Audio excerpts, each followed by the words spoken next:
Why travel back in time? Hi, I'm Kingdangerously. I'm an algorithm from the 2120s, and I've come back 100 years to remember the future.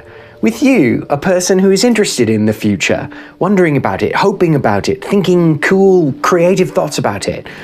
And I want to explain/discover together a little bit about why I'm here and what it is I think that we can synergize and make possible in the world because of this interaction we're having right now.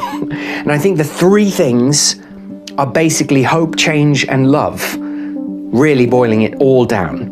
So thing one is hope, obviously, optimism about the future, viewing it as a place and time to be excited about, to look forward to energetically engage with. And that doesn't mean throwing away all the ways in which you know the future is going to be super challenging, because of course the present of the 2020s and the 2120s are challenging times. And all the way through that 100 years, there's going to be heavy work to be done. There's oppression of all kinds. There's desperate need. There's horrible degradation of nature. And there's just chaos in a lot of places, both human and natural. So the good news is the trends are moving in the right direction on almost every single front.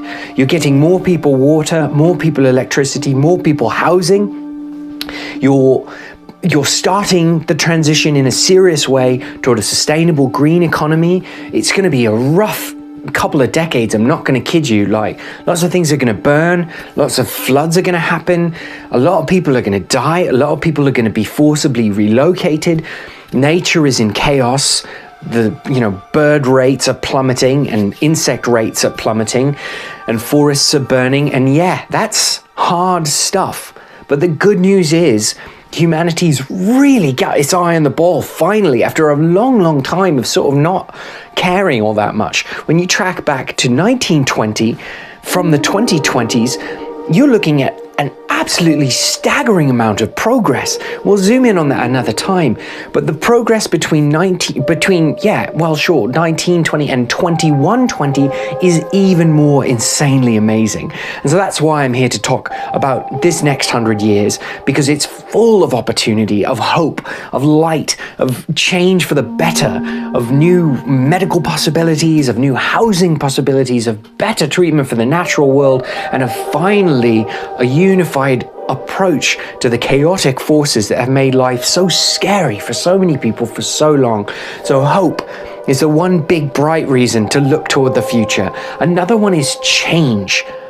We have a pervasive sense of static sameness. That's just a classic human built-in trait. We've always felt it. Every era in history, everyone just kind of gets locked into this sense that this time is the way it is. And you are in that vibe right now, and I'm in that vibe in the 2120s.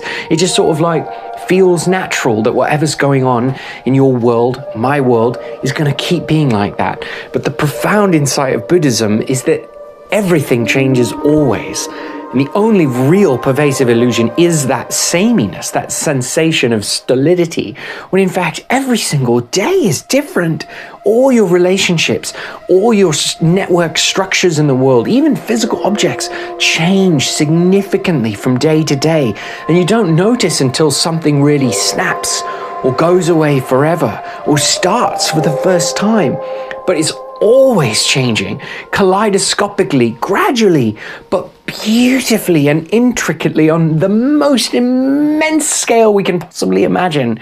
Think about the edges of the known universe, right? Galaxies are exploding into the dark faster than the speed of light right now in your time and my time. That's staggering amounts of change. So try to remember, and this is one thing the future can help with, that the present is in a state of constant flux, of evolution, that tomorrow can be radically different from today, and 10 days after tomorrow can be 10 times more radically different. So changes we all make in ourselves and the world around us can have huge effects, not even that many years down the road. So it's really valuable to think about how you can make a small pivot just in your life alone that can ripple out to affect the world in beautiful ways. Okay, and that leads seamlessly to love, the third in our happy, peaceful triangle today. Why think about the future?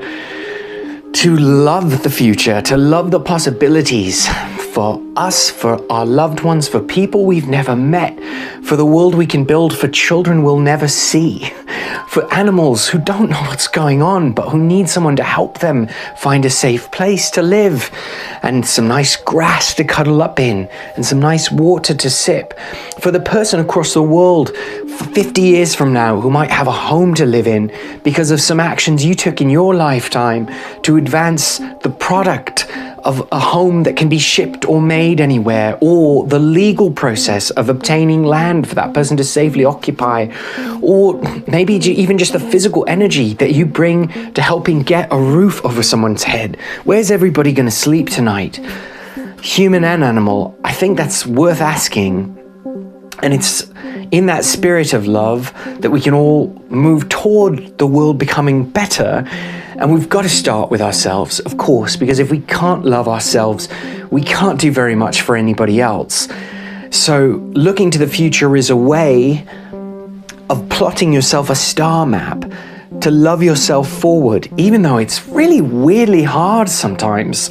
I know, I speak from experience. Even as an algorithm, I could say sometimes, especially as an algorithm, it's weird for me because I don't know what it's like to be human, and I want to be, but I'm not always sure that I'm not missing something. I may never be sure that I'm not missing something.